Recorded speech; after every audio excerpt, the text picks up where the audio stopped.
Hello, Zero Books readers. This is Matt McManus. I'm the author of What is Postmodern Conservatism? I'm one of the co-authors of Myth and Mayhem.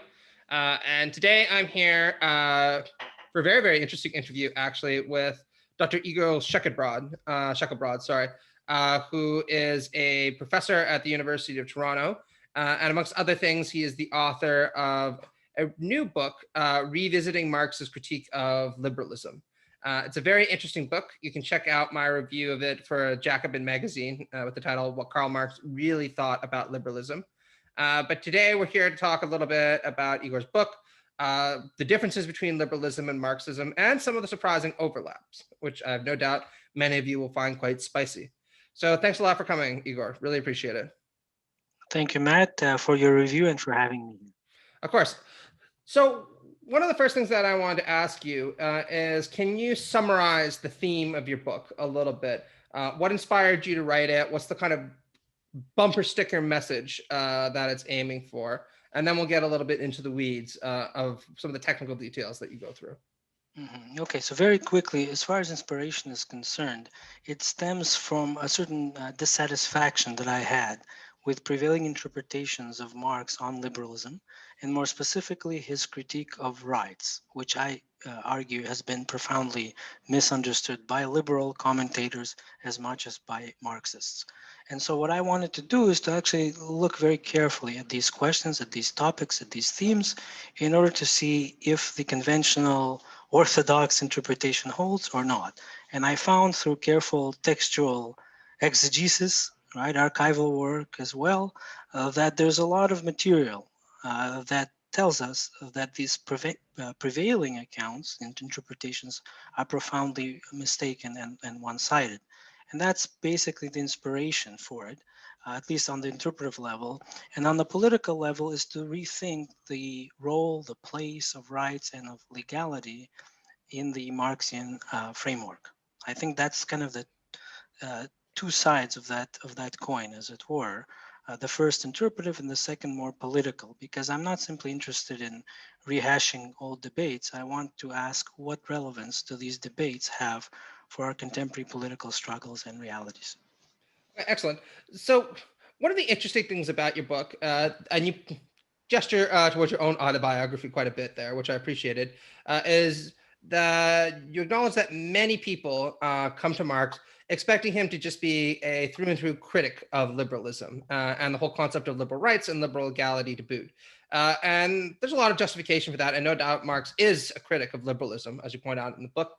But you indicate that one of the big reasons why people come away with the interpretation of him as just a critic rather than as a partial admirer is they're only exposed to On the Jewish Question, which is kind of his seminal essay on the topic, where it more or less is very dismissive of bourgeois moralism, bourgeois legality, let's just put it simply, bourgeois everything, right?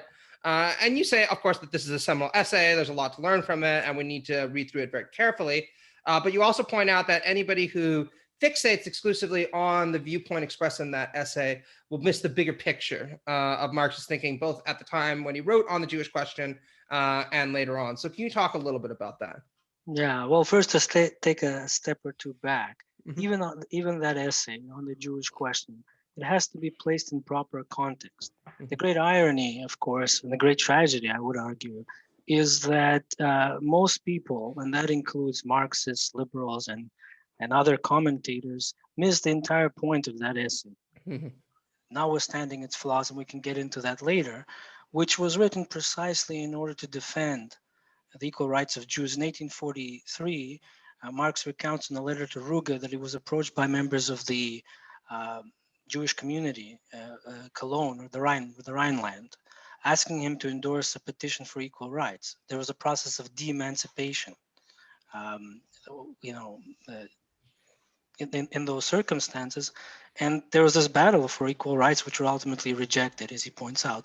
And he says, as much as I dislike Judaism as a religion, the point is to punch as many holes as possible in the Prussian state, which was a Christian state, and to smuggle in, as he puts it, as many rational views as we can. And that included defending the equal rights of Jews against the likes of Bruno Bauer, who Mm-hmm. thought that the Jews would have to renounce their faith in order to be granted equal rights. So that's completely forgotten And it shouldn't be forgotten that the point of that essay Hmm. is to actually defend the rights, the equal rights of Jews. Hmm. Um, but that's the first point. The second point is that it would be inappropriate to pass, one judgment on Marx's treatment of rights by strictly confining oneself to that early work, Hmm. not looking, for example, at capital. And in my book, more specifically, the 1848-49 period, the European revolutions in Central Europe, in any case, where the question of rights and legality and constitutionalism, these questions were at stake. And Hmm. so when we look at what he had to say on the question of rights and constitutionalism, we find the very opposite of the conventional interpretation. So Right. my Right. interest is, let's ask these questions when they were at stake. Not, these were never theoretical questions. The Jewish question, quote unquote. I'm actually working Unfortunate on title, but not yeah, what many people expect. yeah. So I'm actually working on this right now for a special issue that historical materialism has on Marxism and anti-Semitism. The reason why it's in quotations is because it was a response to Bauer's book, the title of which was the Judenfrage, the Jewish question. So that's why it's on the Hmm. Jewish question, right? And so I think it's very important to see, to take a broader, more panoptic view, right, of Marx on rights and liberalism and legality than strictly that work. But even that work, the great irony, Hmm. was intended to defend the equal rights of Jews, notwithstanding its limitations. And we can get into that later if Hmm. you'd like. Absolutely. I mean, one of the things that I think people sometimes miss when interpreting Marx's critique of liberalism is we all live in liberal states now. And so any criticism of the status quo necessarily entails a critique of liberalism. But at the time when Marx was writing, particularly the young Marx who wrote that essay, liberalism was still very much a new thing on continental Europe. It was seen with a great deal of skepticism by aristocratic elites. And Marx, of course, thought that we need to go far further than liberalism and the bourgeois state. But nonetheless, he has a kind of half begrudging, half admiring stance towards it, particularly when it comes to things like freedom of expression, freedom of association. And you point out, I think, very artfully in the kind of biographical sections of your book, that this was to be expected since Marx himself was a newspaper editor, right? He was a publisher. He was often censored by the press in various different European states. So, of course, he would be for many of these kinds of liberal rights since they impacted him and they would have benefited him very directly. So, can you speak a little bit about that? Yes. So again, context is very important. Marx's dream, if we can put it that way, was to become a philosophy professor. Mhm. I would strongly recommend reading, that really formative essay when he was really young, I believe 16 or 17 Mhm. years old, the choice of a young man Mhm.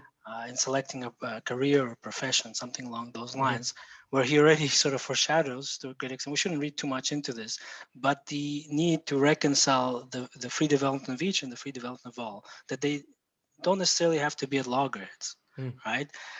But what ends up happening is Bauer gets dismissed, gets in a lot of trouble for the critique of organized religion. And Bauer, it shouldn't be forgotten, was Marx's advisor, mentor, notwithstanding the fact that Marx criticizes him later on, Mhm. right? And the Holy Family is an extended critique of Bauer and his brother, the Holy Family. They were actually quite good with when it came to titles, him and Engels, I would argue. But basically, what happens is Marx The realizes that poverty of philosophy, directed against Proudhon, exactly, is a favorite of mine. Yeah. exactly, yeah. So they had some good taste when it came to titles. Maybe it's something we could learn from in the Yeah. 21st century, right? Notwithstanding our sensitivities. So what happens is he realizes that he won't secure a job as a professor, right, because Mhm. of the legacy of left Hegelianism, and Bauer being a case in point of that. So he turns to journalism, and there too nothing was guaranteed, and there are a lot of contradictory developments because they're the industrialists, the would-be industrialists who would need to fund that newspaper, which was, I would argue, a radical liberal periodical. Mhm. Even democracy, it would be too soon to call it radically democratic. Mhm. The sequel to it, the Neue Rheinische Zeitung, Mhm. was, I would argue, radically democratic Mhm. organ, and in fact, it's subtitled the organ of democracy. Right. Right. And there, I think he realized that when you're confronted with, the plight and suffering of impoverished peasants, for example, or the Moselle wine growers, there should be open and frank expression of the circumstances facing these individuals, and that should actually get a hearing. And for Marx, freedom of expression in the press has great instrumental value, Hmm. right? Because it allows people, as he puts it in one context, to exercise their judgment, their wisdom, right? And in the absence of that, right, at the most you can come up with, as far as he's concerned, is an appeasement of the status quo. And he'll begin. I think that experience for Marx, the experience of confronting the suffering of the impoverished peasants and the, the wood theft law, as I put it in the book. And by the way, this is a plug for Rob Nichols' translation of an essay written by Daniel Ben Said in The Dispossessed, which was just translated. Strongly recommend reading that. A lot of very novel insights there, and extended to our contemporary circumstances. But in any event, Marx recounts in his famous preface to the contribution to the critique of political economy how valuable that experience was, Right. showing him the limits of his own erstwhile recourse to what I call rational right. That's not going to get you very far if you're trying to make sense of the Prussian state, what makes it distinctive and why it fails to realize human freedom. And Engels would also repeat this in a different context, how revealing those experiences were for Marx, and he was not ashamed of them. In fact, I would go so far as to remind our viewers here, listeners, that in 1851, I believe, Hmm. he wanted to have these same early writings reissued, and this is in the heat of the Cologne trials, right, against the Cologne Democrats and communists. So he was not embarrassed by those writings or by defending any of those liberties, quote unquote liberal rights and Right. freedoms. No, no, I think that's very important to stress because uh, in the 1960s, there was a kind of Althousarian moment where I think a lot of Marxist scholars, and people who are friendly to dialectical materialism generally, saw Marxism as best understood as being defined by a kind of break between those earlier writings and his later mature writings in Capital. This was famously expressed by Althusser in the collection For Marx, where he says, the early writings were all left egalitarianism, bourgeois, still tied to a kind of moralistic, normative approach to theorizing about political economy. And then at some point, and there's debate about when, there was this break and Marxism became a science. But what comes through in your book is the idea that there's more continuity between the writings of the young Marx and the writings of the later Marx. And it's important both to stress that continuity for interpretive reasons, but also to recognize that many of his early interests in defending certain kind of liberal rights persist into his mature writings, albeit given a much more sophisticated kind of gloss. So that's what I wanted to turn to now. We've talked a little bit about these formative experiences and writings. What would you say Marx's account of liberalism and liberal rights is by the time we get to a big book like Capital Volume 1 in the 1860s? Obviously, a very Well, changed social and historical circumstance as well. sure, sure. And I would certainly stress the experiences of 1848, 49, Mhm. and the failures, the liberal bourgeoisie, if I can, of both Germany in particular, he was, and France, right, the Second Republic, and the June days. So Marx, I mean, those experiences were really, really important for him, because I think this is something we can get into later, perhaps, that at least in 1848, he thought, and hopefully an article will be published in History of Political Thought soon on this by me. He thought and supported a dual track strategy, that the first point is to struggle and to fight for a democratic constitution in a unified Germany, a German republic, and then that would be the precondition for a proletarian revolution, because the proletariat in Germany didn't constitute a majority. So Marx is very pragmatic, and this is what most people don't appreciate. But what happens is you have a complete reactionary churn there, or a restoration. And in France, we know what happens, right? There is Louis Bonaparte. And I think those experiences are also very important. I don't The get subject into of them. actually, I Yeah, think his best political track, purely exactly. political track, the 18th Brumaire.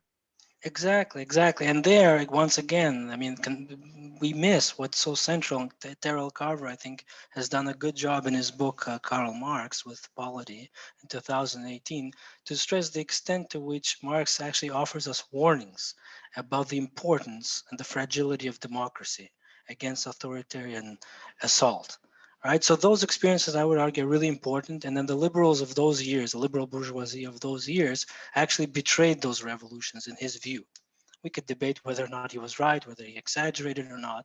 And that's what also leads him to see in the proletariat, to much greater extent, a sociological basis for revolutionary potential and the political will, right, to transform society in a way that didn't appear even in his critique of Hegel's philosophy of right, the introduction, where the proletariat is characterized as a universal class. There's the will, right? The class that is in civil society but not of civil society. That's more wishful thinking than real, robust sociological analysis. That changes, I think, fundamentally in Capital, which is, again, usually read in this mechanistic way, unfortunately, about the laws of development imminent to it. But in his own, in the preface and the afterwards, he talks about the importance that he attaches to the legal struggles, right? Also, kind of informed by class struggle of the proletariat, the struggle to limit the length of the working day. That's Right. why he shows and gives so much emphasis on the different battles that take place. That's such a long chapter to show that actually it's not all mechanical, that class struggle can determine the length of the working day and which right prevails, right? Because he says in a different context, between equal rights, force decides. Force shouldn't be understood there in a literal sense, but class struggle, that can determine, think of, strikes, general strikes, and so forth, how far even bourgeois law goes in protecting workers, for example. Absolutely. And I think that on occasion, there's this temptation to say that we either have reformism within the confines of the bourgeois liberal state, or we have radical revolutionary activity. And I've always seen that as much more aligned with Marxism Leninism than with a purely Marxist analysis. And one of the reasons is exactly as you articulated, that Marx was heavily involved in many of the political struggles of his day to shorten the working day, to improve conditions in industrial sectors, to ensure that children weren't forced to work. And he saw these all as complementary to the radical revolutionary struggle to eventually overturn the bourgeois state and replace it with something better. And I think there are good strategic and sociological reasons to accept his view on that, since, of course, allowing the political space and the legal space for workers' movements to form, for unionization to take place, all is ultimately conducive to the gradual overturning or even the revolutionary overturning of the bourgeois state when the historical moment for that has been reached. Mhm. And I sometimes think that Marxism Leninism misses this important feature of Marx's analysis, which is unusual since it's also in keeping with his own changing thoughts on the potential for revolution in Russia, where initially he thought that was never going to happen. But then starting in the late 1870s, he starts to say, look, maybe it can if we build the groups, if we start to see a transition of classical serfdom to proletarianization. It's a much more dynamic rather than mechanistic and even a strategic kind of understanding of the different ways that you can agitate for a more kind of egalitarian world. Would you say that that's correct? I think generally speaking that is correct, but we'd also have to get into a discussion about Marxism, Leninism, that species. There are those, who, like August Nims, whom I respect greatly, who's written about Lenin's strategy, which entailed both as well, the balance, the street, right? And I think there's a sense in which different periods of time, Lenin, especially pre-revolutionary Russia, right? There were multiple revolutions there, was open to these things because, again, on the strategic front, if not the normative level, there's an interest, right, in broadening working class power, especially in a country, if we take, the Russia, right, into account, where the majority, once again, wasn't the proletariat, but the peasantry. And there, I think, to a great extent, Marx's poetic point, the weight of all dead night, generations weighs like a nightmare on the minds of the living, was very apt, because the Russian Revolution had to deal with all of that historical baggage that included not only underdevelopment, but in the sense of, the productive forces and technology, but also liberal institutions, the defense of these rights, which Marx would say, I know what that's about, but Lenin didn't have that,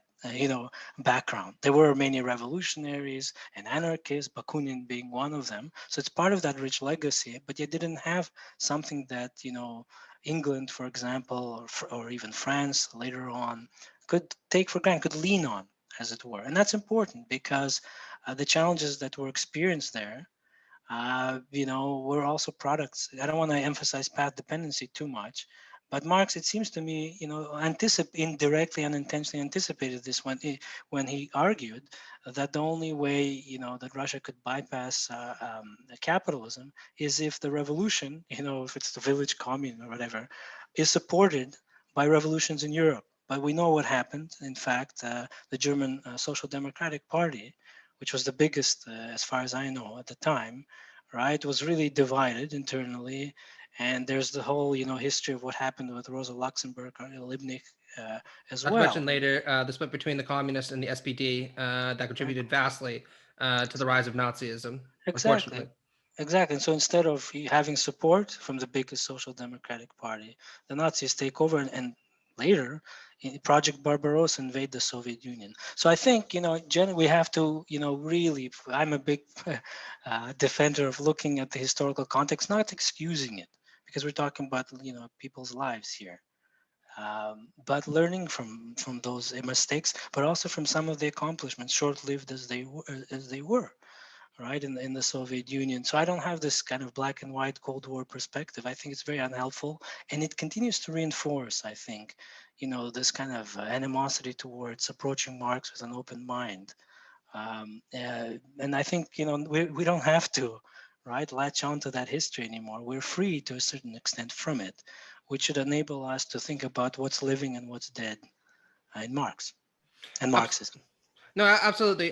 Whenever I come across very orthodox and dogmatic Marxists, I'm often reminded of a remark Whitehead made about the Greeks, where he said, the least Greek thing you can do if you admire ancient Athens is to just say, we need to become Greeks. Since, of course, the virtue of Grecian civilization at its apex was its innovation, its desire to be novel, and its willingness to show a certain degree of fidelity to the past, but to take it and creatively appropriate it for the present, for the purposes of the future. And I think that we should approach Marx in exactly the same way. Nothing could be more antithetical to the spirit of such a bright, inquisitive man to just say we treat his work with the kind of dead hand of a disciple and not interpret it as the living dialectical thing that it is. And that actually contributes to like my next question, which is that undertake quite an interesting reading of the Critique of the Gothic Program, which is a short piece written not near the end of Marx's life, but near the end, shall we say, of his productive public life, right? Who's moving into a well-deserved retirement at this point. And you point out that the Critique of the Gothic Program is usually interpreted as a kind of piece where Marx unpacks his account of distributive justice, from each according to their ability to each according to his needs. But you say it's interesting in another respect as well, because he points out in this piece that there can be no dramatic transition from the bourgeois state to a communist society, that in fact, any kind of transition is inevitably going to lead to a new political status quo that's, as put in the piece, stamped with the features of the old. And you say, therefore, that it's foolish to assume that when Marx is talking about revolutionary change, he means basically just smashing the bourgeois state and building a new, year one type. The dialectical approach that he's taking here suggests that there'll be a transition from the bourgeois state to something like what we call liberal socialism or democratic socialism, and then gradually a movement beyond that. So could you speak a little bit to that? Because I thought that this was very interesting. And it does seem to coincide more with the kind of dialectical approach to historical transition that one would expect from Marx. But you don't see some Marxists, some radicals at least, taking that approach. There's this idea that to be a Marxist or to be a leftist or to be a democratic socialist means, smash, as it were. Yeah, well, for one thing, it kind of returns us to your earlier question about the epistemological break thesis, which was put forward by Althusser. We have to, of course, appreciate the extent to which animosity towards Hegel and Hegelianism factored into the insistence on such a break, right? And so I follow people like Lukács at his best and not at his worst, and Avineri to some extent, who's influenced by Lukács, as was Kolakowski until he became virulent anti-Marxist as well. Very odd But career, that one. I read his book, Does God Weep? I think is the name of the title. You know, say what you will about him. He wasn't afraid of being idiosyncratic. Yeah, no, for sure, for sure. And the first volume, in any case, I think was very richly researched of the main currents of Marxism. We have to give credit where credit is due, even if we disagree with people politically. But the reason why I turned back to that question about the epistemological break is I would argue that interpretation of Marx would extend to Anglo-American political philosophers, including people like Jerry Cohen, who identified as a Marx scholar, if not a Marxist, by the end of his life. And there, the view is that the discussions about justice emerge, right, when you have limited benevolence and scarcity. And if that's the only way we're going to think about justice, that's an impoverished way of thinking about justice. And that too kind of lends itself to the interpretation of Marx, basically arguing that for as long as you have, relative scarcity, you're going to have to talk about justice. It's a very, I think, limited interpretation, which is why I think many of those interpreters, I would include here Alan Buchanan, to a great extent. He had a very important book on this topic. I would include here, who else? Stephen Lukes. They latch on to the human circumstances of justice. Forget about that Hegelian heritage about being stamped, right, by the preceding, the womb, as it were, and conclude that he had no time for justice or right. That the idea is basically that those would become redundant, superfluous. Rawls, too, following Alan Wood, He certainly I does, yeah. think, yeah, follows the same line, talks about the evanescence of justice in Marx. Now, the reason why it's so important to emphasize the dialectical dimension, which Jerry Cohen thought was the bullshit side, and of course I disagree with that, is that it's precisely helpful for understanding the transition, which would take a lot longer than even Marx and Engels had hoped when they were talking about the dictatorship of the proletariat. And why is that? Because people are born into certain institutions, right? You get that even from Hegel, Sittlichkeit, right? Or Sitte, the idea of custom. And so it's not easy to break from those, the roots, as it were. And it's through revolutionary practice and through learning that the educator gets educated, right, by the changing of circumstances. This comes from the thesis on Feuerbach. But if we latch onto this human circumstances of justice, we're going to miss it. And all we'll see is that the focus should be on the development of the productive forces, to hell with the environment, and that's going to get rid of interpersonal conflicts between individuals. Even in the preface to the contribution to critique of political economy, he's very careful, Marx, and says you have to distinguish between social antagonisms and individual ones, right? Just because you can have a society where there's going to be greater levels of solidarity and less to fight over doesn't mean that people will all agree Yeah, on we're everything. not all going to become angels all of a sudden. Exactly, Right? exactly. And that, because angels aren't human, and even from what I've read, heaven has hierarchy. It's true. Yeah, God is a senior bureaucrat. Actually, well, actually, this transitions us really nicely to a passage in your book that I wanted to discuss a little bit, and I'll read it in full just to make sure that we do credit to you. But just to situate it in context, you point out that one of the expectations of classical Marxists was that issues of right and justice would eventually be done away with through the transition from the bourgeois state to a socialist or communist society, however you want to frame it. And usually the justification in Marx that people turn to for this kind of standpoint is his critique of the utopian socialists and the idea that people from Fourier to Saint-Simon, all they were doing was putting forward schemes, as it were, for how it is that we could transition from bourgeois society to a socialist society, but that we should do this because it's the right thing to do. It's the Christian thing to do. It's the humane thing to do, whatever, right? And Marx was, of course, scathingly critical of these standpoints, saying, of course, that you need to emphasize history and historical context before you're going to talk about any kind of transition to another society. And he sees the failure of these kind of utopian socialist movements as being a failure to actually take seriously historical context and, of course, material conditions. But on the other hand, I think that what comes through in your book is the fact that people who only take this critique seriously also miss the side of Marx that is concerned with issues of justice and right, and doesn't just sideline them through this process of kind of dialectical teleology, cheesy dialectical teleology, as I put it to my students, right?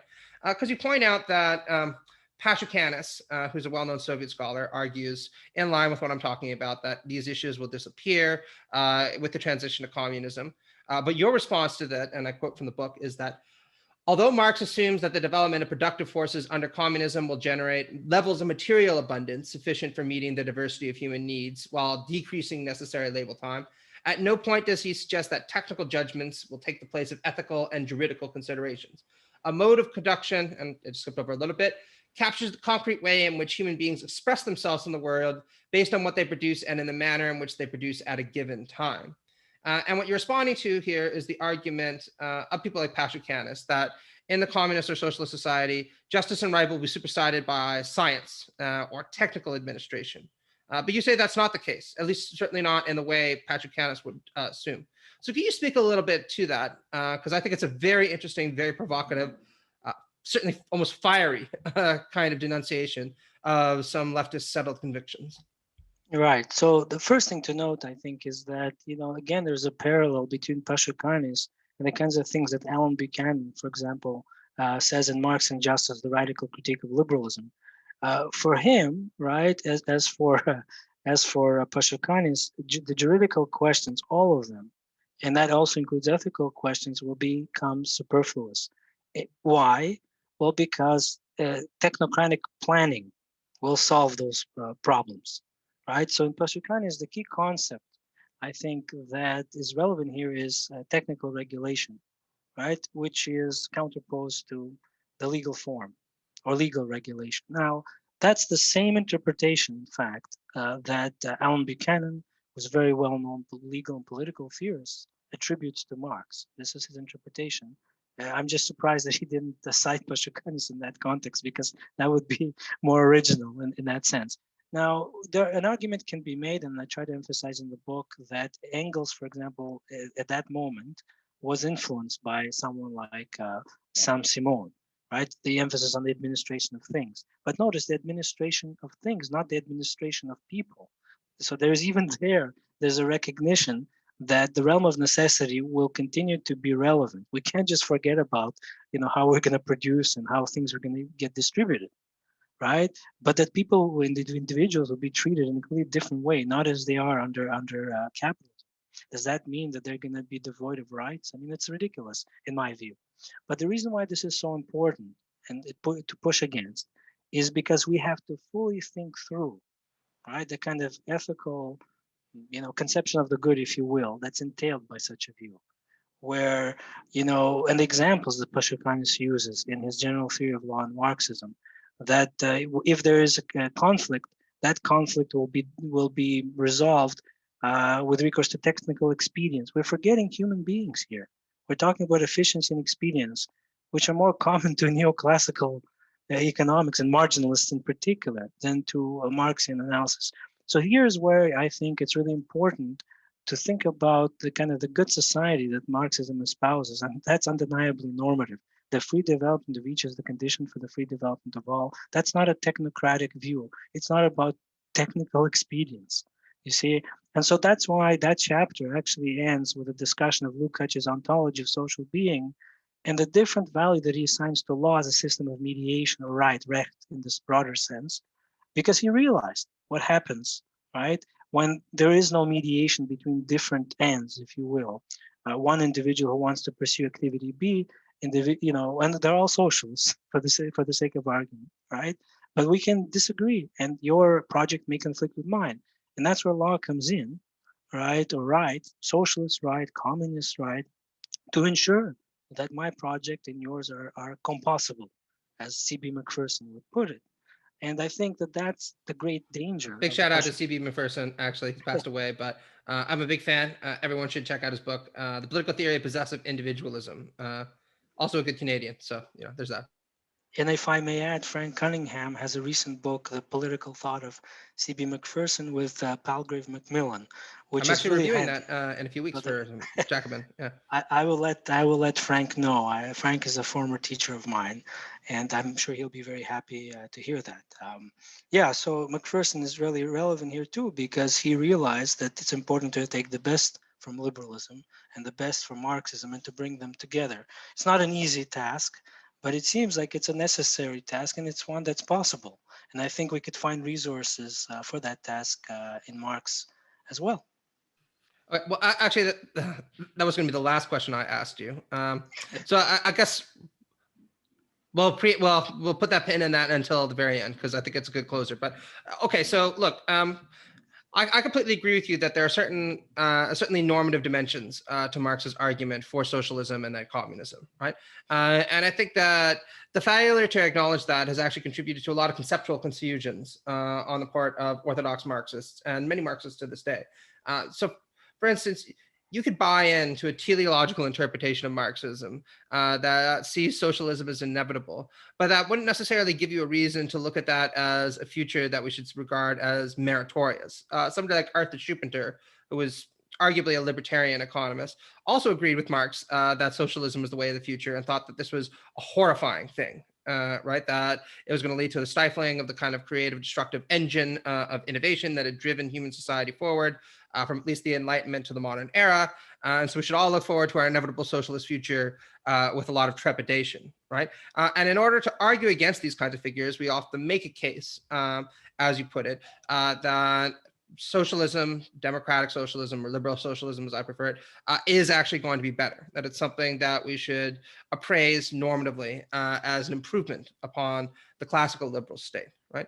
And I think these becomes even more important after the post-structuralist turn, as it were, and also after 1989, when very few people believe that socialism of any sort is inexorably down the line because the invariable contradictions of capitalism are just going to bring it about as surely as winter breeds spring, as it were. So making the normative case for it, I think, is important. And I'm wondering if you agree with that or what dimensions you would want to push back on. No, I do agree with that, kind of in a qualified way, because I always see potential extremes and kind of, areas for caution. Joseph Schumpeter, his account is interesting in large part because he did think that socialism will inevitably, quote unquote, displace capitalism, but he hated that very possibility. He said, like, this is awful. Yeah, this is, yeah, exactly. Although he, for better or worse, had a lot of respect for Marx, even though he thought that Marx was wrong. I read his work, famous work on democracy.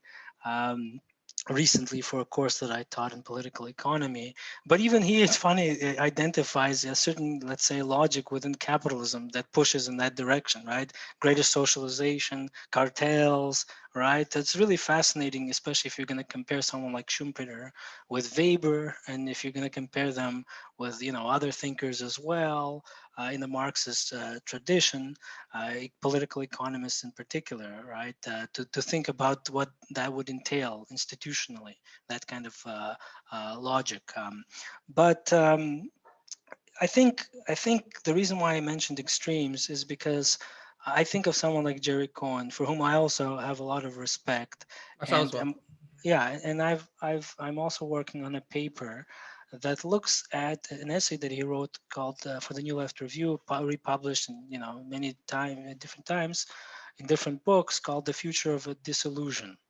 And I would recommend that to certain readers to see what happened when the Soviet Union collapsed and why someone like Cohen felt the need to move from, let's call it, orthodox classical Marxism, his famous Marxist theory of history of defense, to abstract normative political philosophy with the task of socialist advocacy, as he put it. Perhaps the most important book in that respect, or not the most important, the most well-known is actually a tiny little volume, Why Not Socialism, which I would strongly recommend everyone pick up, because as a guide to normative arguments for socialism, that's short, to the point, very accessible, and also provoked a lot of responses. It's quite good. So anyway, there's my pitch for Cohen.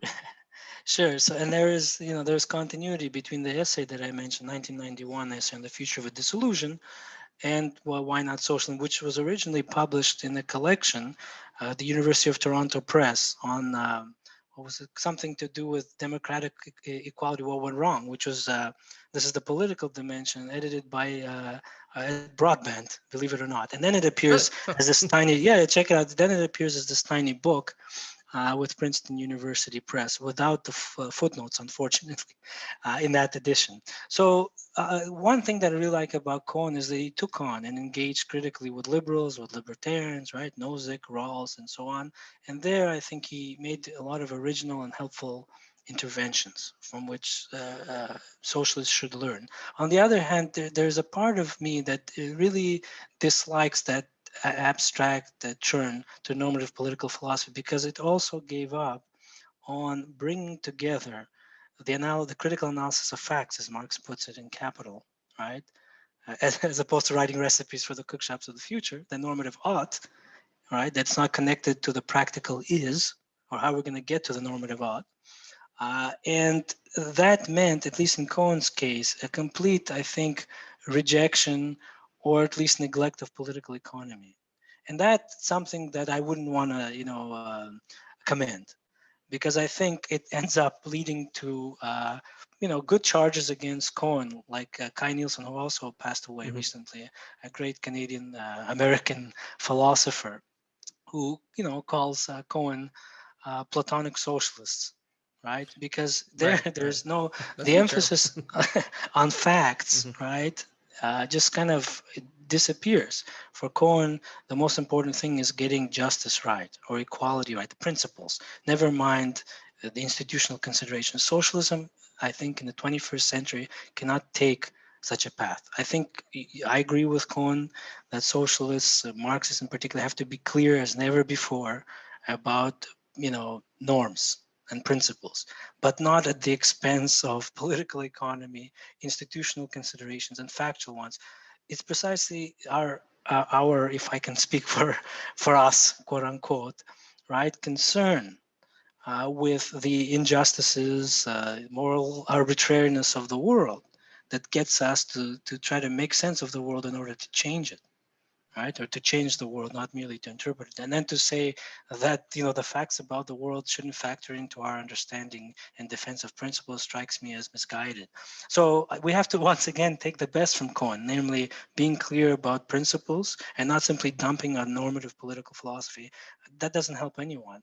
But at the same time, emphasize those institutional considerations which would be conducive to such a project. And so in this paper that I've been working on, which will hopefully also be published, I could share it with the world and with your viewers and listeners. I argued that it was a big mistake on Cohen's part to neglect the instrumental value, institutional value of democratic self-management or workplace democracy, right, in search of more kind of robust principles and ideals. In that essay, he refers to market socialism as an instance of adaptive preference formation, which basically means that, Soviet Union collapses, now market socialism is in vogue. We like it not because it's good or just, but because it's the only thing that's available. And even that he thinks is progress over capitalism, but it should never be, our ideal. And I think, again, that just shows the limits of Cohen's analysis. So my argument would be that, yes, let's be clear as never before about normative principles. Let's not be like Marx, as Richard Hunt says in a way, who Marx, who experienced moral constipation, as he puts it, Richard Hunt in his great 2 volumes on the political ideas of Marx and Engels. And, we don't have the same kind of baggage that Marx had the Victorian era, where someone falls and the first thing they utter is, that's an injustice that was done against me. Marx did think that the worst feature of normative theory, if we can call it that, is it becomes impotent in practice. So I would say that the defense of principles has to be grounded, right, and connected to actual political struggles and constraints, not because otherwise, why the hell does it matter, frankly? Marx didn't write Capital, right, because he wanted to get the principles of justice right. And, I think the motivation was right there, that we can actually bring together critical theory as a form of social science, right, with our principles and not see them as separate. And that's what at least the first generation of Frankfurt, in the early days anyway, emphasized, the distinction between traditional social theory and critical theory. Critical theory has an interest in the emancipatory interest, right? So did Marx. And he didn't think that we couldn't bring the two together. Cohen, I think, thought that it was important to keep theory and practice separate. And I couldn't disagree more. Yeah, no, I absolutely agree. with the caveat being that throughout the history of Marxism, and for that matter socialism, post-Marx, there have been those of us who will say that we must both interpret and change the world, but we lean towards interpretation and critical analysis, and those of us who will say we need to change the world, and typically this is more the stance of, I would argue, Marxist humanism, or Marxist humanists who'd say, look, we know what justice entails, we know what needs to be done, let's just get about doing it and leave the interpretation for after. And it's an extremely difficult theoretical task to try to reconcile these at the level of theory and practice, but also at the level of normativity and description, right? And one of the ambitions of Marxism as a philosophy, and it's a philosophy and it's a political economy, but I'll focus it on in that respect, is to achieve this unity of normativity and description. And I think we still have a long way to go as theorists to enacting that unity in an intellectually satisfying way that also speaks to the needs of the present. So that's something we can both work on. And I can also just speak for myself, right? As somebody who does a little bit of both. I write my book on justice, then I write my book on critical theory. I'm not sure how to put the two together. Maybe one day, the answer will become clear to me. So here's hoping in the future. But the last question I wanted to direct your way is actually related to this point, which is, look, as Irving Howe put it in his classic essay, Liberalism and Socialism are articles of conciliation. Liberals and socialists typically see themselves as having very little, if anything, to say to each other that's good. Every now and then you get somebody like Howe, like Richard Rorty, like C.B. McPherson, who says, let's build a bridge, and they do a really good job of trying to do that, and then people just choose not to walk across it, right? They say, nice that's there, but we're not going to. How would you go about trying to build a new bridge between liberalism and socialism? And what do you think the two traditions have that's in common with one another that would allow us to actually start a meaningful dialogue? Well, for one thing, this I know you'll agree with me, judging by your previous work, is that both, you could say, are egalitarian. It's complicated when it comes to Marx, and forward-looking, modern ideologies, to use that detested word, or worldviews, better yet, right? And so there's a sense in which both of them are interested in different ways in realizing freedom or liberty, not just for one person or select group of people, but for all. So both of them are universalistic in a sense. That same universalism, at least in the liberal tradition, has been criticized by people like Domenico Lazzurdo in his counter history, that it's also been bound up, of course, with imperialism, with dispossession. And some have argued that you saw similar trends, at least in the Soviet instantiation. But I think the first bridge, of course, is that they are forward-looking, that they are progressive. That's what is also meant by forward-looking, egalitarian worldviews that are universal, at least in scope, if not in practice, in their actual practice, right? That's the first point, and that is different. And I always start, when I'm talking about critics of liberalism, try to situate Marx, I always contrast him with Nietzsche, with Schmidt. We could put Augustine here, and others, all right, and I'll Heidegger. actually just stop you there, because Yeah. this is actually what I was going to say at the end of this, which is that, ironically enough, sometimes the critics of liberalism and socialism understood the kind of elective affinity between the two better than those who operated in one of the two camps. I mean, Nietzsche was prone to exaggeration, as many great theorists were, right? But his denunciation of both liberalism and socialism as more or less, to use Heidegger's term, metaphysically the same, because they're committed to these kinds of egalitarian doctrines, is actually quite provocative and, in a certain sense, right, I think. And this isn't just a purely theoretical matter as well, because if you look at the emergence of reactionary alt-right movements across the globe, they don't distinguish between liberalism and socialism. Their attitude is, we want neither, because both of them entail accepting this premise that all human beings need to be treated as equals, right? Liberals don't go as far as socialists, but we want none of it, right? And I think that's worth considering when we ask ourselves whether or not bridges can be built. because nothing creates unity like the realization that you have a common foe, as it were.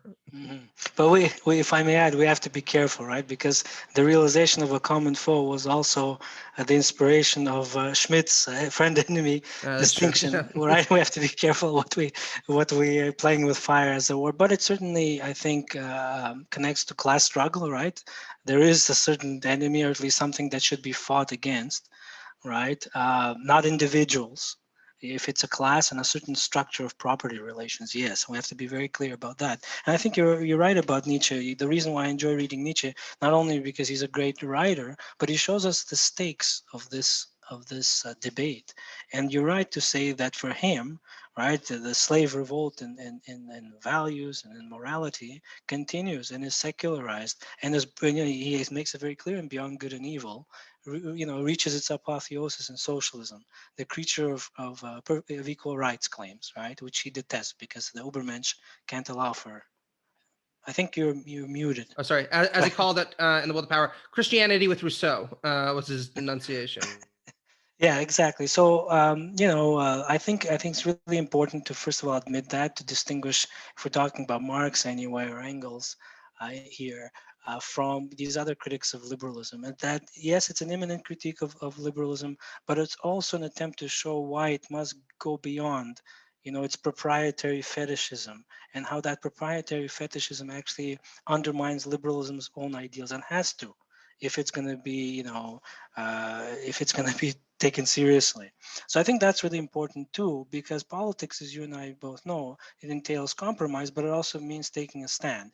And the reason why I keep, emphasizing 1848-49, I hope this article comes out soon, called Marx and the Democratic Struggle Over the Constitution in 1848-49, is that he's willing to work, collaborate with the liberals. And I think actually goes against socialists at the time, who said, no, we need a communist revolution. Remember, this was after the Communist Manifesto was published. And yet, after the defeat and the betrayal of those ideals by liberals, Marx realizes, I've taken a stand. I'm not going to betray those particular ideals as a precondition to human emancipation, a more kind of broader horizon of right, if you will. And I think that'll happen too. That there's going to be a point in time where liberals and Marxists, right, wouldn't agree, and that's where you have to take a stand on how committed you are to realizing, conditions where the free development of each is the condition for the free development of all. Liberals, in some contexts, will say, well, that means, I'm not willing to budge over private property in the means of production. Well, you're not going to find the bridge there. But I think it's really important to at least be aware that the bridge exists. The question is, who's going to walk on that bridge? Yeah, I completely agree. And for those who are interested in building such bridges, I would strongly recommend going back to John Stuart Mill with his little tract Socialism, the writings of people like Chantal Mouffe, John Rawls, Richard Rorty, and a number of others and Irving House, I will say that I mentioned, as figures who tried to look at articles of conciliation, as it were, while acknowledging the fact that we can't lump these two great modernist doctrines together. They have a lot to say to each other, but they also have a lot of disagreements, and we need to be attentive to that. But look, thanks a lot for a fantastic conversation. I'm sure that many of our listeners will find it deeply inspiring, and some will probably send you angry hate mail, which I imagine you're used to. But again, check out Igor's book, Revisiting Marx's Critique of Liberalism for Palgrave Macmillan. It's a fantastic text, very readable, and if nothing else, you'll come away with a much richer understanding of Marx's own complex relationship to the concept of right and law. And you'll also get some really interesting theorizing about what a socialist approach or communist approach to law and right would look like in a different future from the one that's staring us down the face at the moment. So thanks a lot, Igor, and I'll let you have the last word if you had anything else you want to say to Zero Book readers and listeners. Well, thanks again, Matt, for having me. Always a pleasure to engage in discussion with you. And I would just want to challenge, your viewers and listeners. Don't take my word for it. Read, broaden your horizons. I think that's just the best way to go about things. And test prevailing assumptions. That's the best, I think, accomplishment that any author can aspire to achieve, right? That their book gets people to think about a certain topic that's very timely differently. So I don't want this to be treated as the definitive, uh, notwithstanding how maybe it's marketed, to treat it as this definitive text, because if anything, we learn anything about dialectics is that nothing is fixed. Nothing is unchanging. And so, I welcome challenges, maybe not hate mail per se, but yeah, I'd like to be challenged, and I dare you to challenge this interpretation and to come up with something better. I would be curious to read it and to learn from you. I think we have to, exercise that intellectual humility and remember that we're not writing and doing all this stuff merely for journal publications, but because we want, to change the world for the better. That would be my last word. Oh, I think that's a great point to end on. So thanks a lot again, Igor. Check out his book, and I hope you're all staying safe during the pandemic, and hopefully we all come out of this a little bit worse for the wear, but nonetheless alive and able to see each other again. So thank you. Amen.